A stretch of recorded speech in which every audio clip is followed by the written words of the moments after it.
Ya, teman-teman, sebelum kita update lagi emiten punya teman-teman yang lain, kita akan jawab dulu komen tentang harga.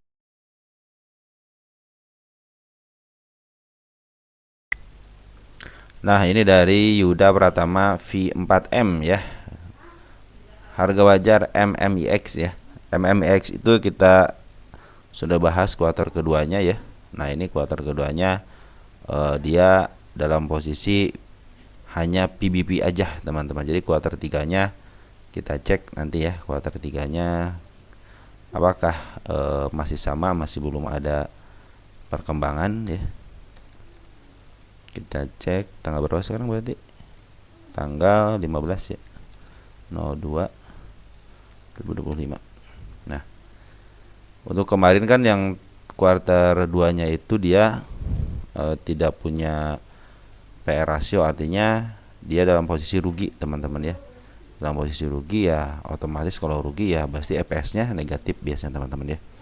Nah, kita cek teman-teman di langsung ya. Nah, lihat EPS-nya masih dalam posisi rugi negatif, jadi tidak bisa dihitung secara PR rasio, hanya bisa dihitung secara PBP ya. Untuk net income mendapat kerugian luar biasa, ada peningkatan kerugiannya ya dari 3 miliar ke 14 miliar kalau kuartalan ya. Tapi kalau kita tahunan dari 11 miliar ke 14 miliar sangat luar biasa kerugiannya. Nah, kita jadi dalam waktu 3 kuartal ini, kuartal 1, kuartal 2, kuartal 3 dalam posisi dia merugi itu. Makanya saya bilang ini harus 3 tahun gitu kan. Kalau 3 tahun pembandingan bisa ketahuan kan, dari 16 berkurang kan, dari 12 berkurang ya. Memang kuartal pertama 8 ke 11 ada peningkatan. Cuman pas dilihat kuartal 3-nya ternyata si LK-nya kurang baik teman. Nanti ditunggu biasanya si BI itu sekitar 6 tahunan teman-teman ya, untuk melihat perkembangan apakah si emiten ini layak dilanjutkan atau tidak gitu, untuk mengalami kemunduran terus gitu, dia mendapatkan mencetak keuntungan enggak gitu kan. Nah, lihat dari revenue 49 ke 24 kalau sangat-sangat menurun ya, 40 ke 39 menurunnya sedikit, 52 ke 30 juga sangat menurun ya. Ini sangat menurun lumayan tajam ya, dari 49 ke 24, dan dia mendapat kerugian sekitar 14 miliar ya. Jadi untuk EPS-nya negatif tidak bisa saya hitung ya, berdasarkan itu kelemahan PR ratio. Kalau PR ratio negatif ya kelemahan, tidak dihitung berdasarkan PR ratio, tapi kan hitung berdasarkan PBP aja ya. Nah, ini untuk PR rasionya minus 10, artinya kalau kata orang-orang bandar mau logis sih, wah lagi NRPO gitu kan. Cuman ya kita hitung secara wajar aja ya, udah ini kurang baik aja teman-teman kalau PR ratio sampai negatif gitu teman-teman ya. Minimal kalau murah kan 1, kan ini minus 10 berarti murah banget gitu kan, padahal kenyataannya EPS-nya negatif gitu kan. Untuk PBP 1,89, terus untuk harga bukunya 67, sekarang 127. Terus untuk DER-nya 0,34 ya. 0,5 minimal, standarnya 0,5. Kalau sudah 0,5 lebih berarti dia hampir setengah daripada hutangnya. Setengah EPS itu adalah hutang, teman-teman. Ini 0,3 masih dalam posisi wajar lah, teman-teman ya. Nah, untuk ROE-nya juga negatif, kurang baik ya, teman-teman ya. Kita lihat untuk cash-nya ya. Cash-nya ada 15 miliar, equity-nya 161 dan hutangnya 54 ya. 0,34 masih belum, istilahnya hutangnya masih dalam tahap wajar lah, teman-teman ya. Dia sudah menjual belum nih? Setelah 3 tahun ini sudah ngejual belum? Nah, tapi dari saham kepemilikannya belum dijual, teman-teman ya. Jadi cenderung masih santai saja. Masyarakat 25% ya. Sedikit santai itu, kalau 20% teman, enggak terlalu banyak juga ya. Enggak terlalu sedikit juga ya. Pengendalinya atas nama PT perusahaan nih. Oke, Januari banyak yang masuk ya. Nah, teman-teman, kita kalau biasanya kalau yang sudah negatif begini terdapat positif ya, tentu dia akan mengalami kenaikan dalam sahamnya gitu kan. Karena ini harus saya bilang, kalau emiten yang sudah di up terus dilongsorkan, nanti itu biasanya dia harus yang di up dilongsorkan, nanti bangkitnya itu biasa harus berdasarkan daripada LK-nya gitu kan. Ternyata LK-nya tidak berpengaruh, dia naik aja gitu kan, berarti di sini ada bandar yang mempengaruhi emiten ini teman-teman. Berarti kalau udah ketahuan ya udah di sinilah dia pucuknya di 2235. Nah, berarti harus bermain di antara 235. Tapi kalau nanya ke saya soal harga wajarnya, berarti yang terakhir bisa dihitung adalah berdasarkan PBP. Maka kita akan masukkan di sini PBP selama 3 tahun teman-teman ya. Karena secara PE rasio ini sangat-sangat tidak bisa dihitung teman-teman ya. Kita lihat PBP selama 3 tahunnya berapa, yaitu 4.05.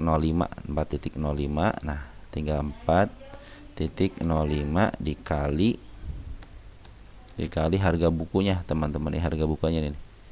Nah, harga bukunya adalah nih 6704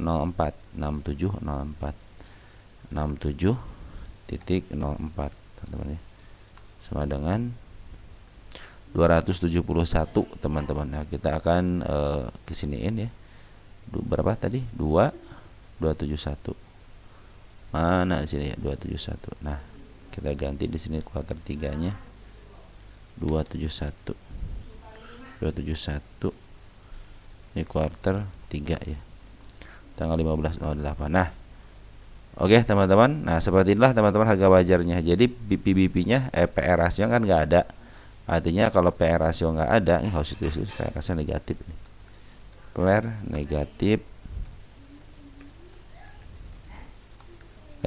negatif ya, kosong artinya. Oke, teman-teman ya. Jadi seperti itu. Jadi harga wajarnya itu 271 ya, 271 berdasarkan rumus PBP. Tapi kalau berdasarkan rumus PE rasio tidak punya harga wajar. Kenapa negatif? Itulah kelemahan kalau menghitung harga wajar berdasarkan PE rasio. Karena di sini lihat sendiri PE rasionya aja, di sini EPS-nya negatif. Artinya sudah tidak punya penghasilan labanya per sahamnya sudah tidak ada gitu kan.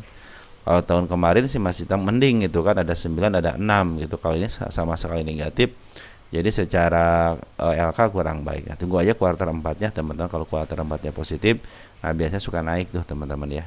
Tapi ingat teman-teman, di sini negatif kok ini bisa naik gitu kan. Nah, inilah yang namanya ada bandar teman-teman. Kalau sudah ada bandar ya otomatis ya bebas-bebas aja gitu kan. Di sini sudah terlihat jelas bahwa yang apa namanya? yang memberikan kejutan itu bandar lokal teman-teman. Nah, kita di sini akan lihat bandar lokal seperti apa. Nah, bandar lokal kemarin sudah mulai ngambil lagi ya tanggal 14. Nah, tanggal 14 sudah mulai ngambil lagi, ada si YJ di sini, ada si HD. Berarti si MMX ini lagi diurus sama si YJ sama si HD teman-teman. Ini target saya di 266 teman-teman untuk kenaikannya. Kita lihat 266 posisinya di mana, kita cek. Nah, kita akan kita akan hilangkan dulu, aktifkan kembali PE rasionya. Nah, 236. Jadi 270 lah, 270.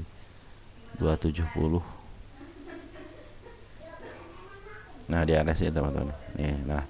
Ini area saya itu area sini ya, untuk kenaikan yang melebihi kemarin. Sebenarnya sudah mulai agak mulai mendekati lah gitu teman-teman. Ternyata pas di sini kena suspend gitu ya, karena FCA akhirnya terus turun, karena ini emang sudah mulai mahal teman-teman. Nah, ini ada ciri khasnya, ada bandarnya teman-teman. Nah, makanya target selanjutnya itu nanti di sini aja teman-teman nih, di angka di angka 160. Ini target ketiga, jadi target kedua sudah tersampai, target ke satu sudah tersampai. 1 2 3 ya, yang ketiga tidak sampai, tapi yang keduanya tercapai di sedikit lagi teman-teman ya. Nah, ini target selanjutnya teman-teman untuk 161 ya, itu adalah target selanjutnya. Tapi sekarang lagi downtrend dulu, biarkan aja. Kalau lagi downtrend biarkan aja teman-teman. Nyangkut di harga berapa? Nggak ada keterangan ya. Nah, jadi kalau mau ngambil teman-teman nanti aja upayakan teman-teman di bawah aja gitu ya. Bawahnya di mana? Nah, minimal di harga 104 teman-teman ya. Nah, 104. Terus bagaimana cara ngambilnya? Tunggu MA10. Jadi kalau udah menyatu 104 ya tunggu MA10-nya. Kalau MA10-nya masih menuju ke bawah jangan ngambil teman-teman. Oh, berarti sudah murah nih 104 gitu kan. Tunggu sampai dia benar-benar MA10 di bawah. Karena kalau teman-teman MA10 sudah masih di angka 120, berarti teman-teman masih mahal, soalnya harga murahnya aja di sini teman-teman. Nah, seperti itu teman-teman ya. Mudah-mudahan membantu teman-teman. Jadi, kalau harga wajarnya ya sekarang sudah secara PE ratio tidak ada harga wajar, cuman secara PBP masih ada di 271, cuman ada cumannya.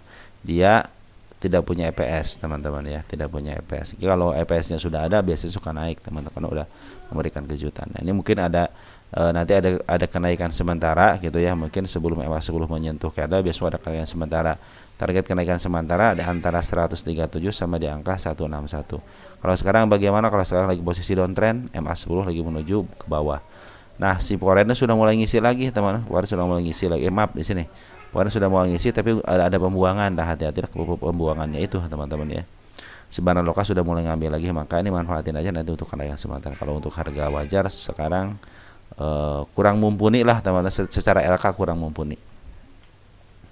Oke, teman-teman, MMX seperti itu ya. Jadi lebih baik teman-teman tunggu aja MA10 di bawah karena kita berdasarkan TA harus menunggu MA10 di bawah karena kalau berdasarkan harga wajar ya ini sekarang posisinya lagi murah, tapi kalau berdasarkan PBP, tapi kalau teman-teman lihat sendiri di sini secara LK dia kurang baik gitu teman-teman, kan tidak menghasilkan dan cenderung dia penghasilannya menurun teman-teman ya. Oke, mungkin seperti itu ya teman-teman yang bisa saya sampaikan untuk teman-teman. Sekian dan terima kasih. Kita akan semua lagi nanti ke emiten berikutnya. Ciao.